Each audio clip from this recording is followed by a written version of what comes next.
Économie encore. Avec ce chiffre, la croissance africaine reste positive, mais elle marque le pas, plus 1,7% en 2016 pour le continent. L'Afrique qui décolle, mais qui bute parfois sur une mondialisation aux effets pervers. À l'image de cet animal, regardez, une vache, une simple vache laitière du Sénégal, elle incarne le paradoxe d'un pays qui pourrait être autosuffisant, mais qui reste dépendant d'une production européenne importée à prix cassé.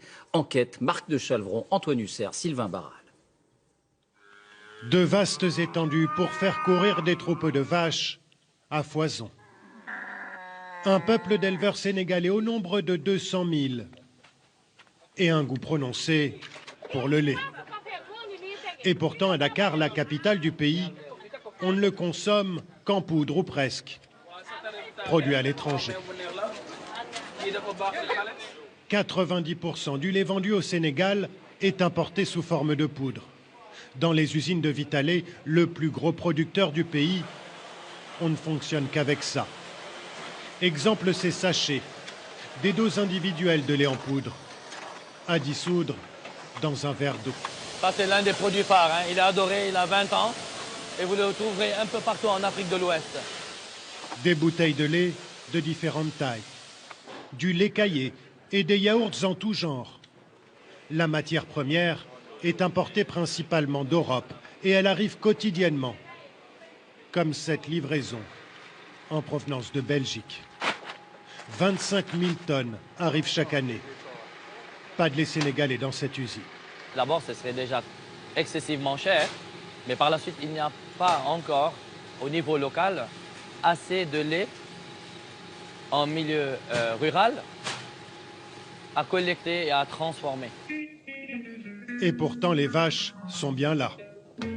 3 millions de bovins au Sénégal, autant qu'en France par nombre d'habitants, principalement concentrés dans les régions Peules du nord du pays. Un homme s'est mis en tête d'exploiter ce potentiel, Bagoré Batili, vétérinaire de formation. Il y a 10 ans, il est parti à la rencontre de ces éleveurs nomades, plutôt sceptiques au début, pas habitués à produire du lait. Ici, on est à peu près à 20 km de la ville, Richard-Toll. Et le lait, quand on a ici, à qui tu vas le vendre? Les éleveurs qui sont autour, enfin, les gens qui sont autour sont tous des éleveurs, ils ont tous des vaches. Tu ne vas pas le vendre ici. Il faut faire 20 km pour le vendre. Ce n'est pas possible. En charrette, c'est pas possible. Il a donc fallu bâtir toute une filière, en commençant par changer les habitudes, ériger des enclos, acheter du fourrage. Et puis, ouais, ici, c'est vraiment une petite étable, quoi. Salam alaikum. On est encore loin du rendement des vaches normandes, mais en 10 ans, cet éleveur est tout de même passé de 1,5 litre à 64 litres par jour. Je pratique l'élevage moderne maintenant. Je ne veux plus forcément d'un grand troupeau, je préfère avoir des vaches laitières qui produisent beaucoup. 2 fois par jour, le collecteur de la laiterie passe récupérer le produit de la ferme.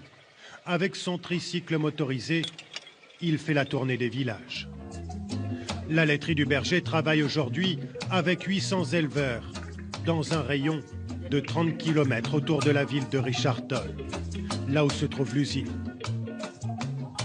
En 10 années, la laiterie du Berger est devenue le 2e producteur de yaourt au Sénégal. Problème, l'entreprise a beaucoup de mal à être rentable. La mise en place d'une filière coûte extrêmement cher, et ce d'autant plus que la fiscalité sénégalaise ne lui est pas du tout favorable, selon Bagoré Batili. Le paradoxe ultime ici, c'est que pour amener 1 litre de lait de collecte de la brousse de Richard-Toll à l'usine, on aura payé plus de taxes que pour amener 1 litre de lait reconstitué à partir de poudre qui vient de Nouvelle-Zélande ou d'Europe. Les barrières douanières sont faibles et localement, on paye énormément de taxes.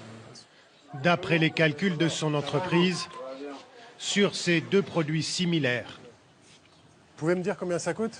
l'État sénégalais prélève 3 fois plus d'argent sur celui qui est fabriqué avec du lait local, taxé à 26% contre 8% seulement pour le lait importé.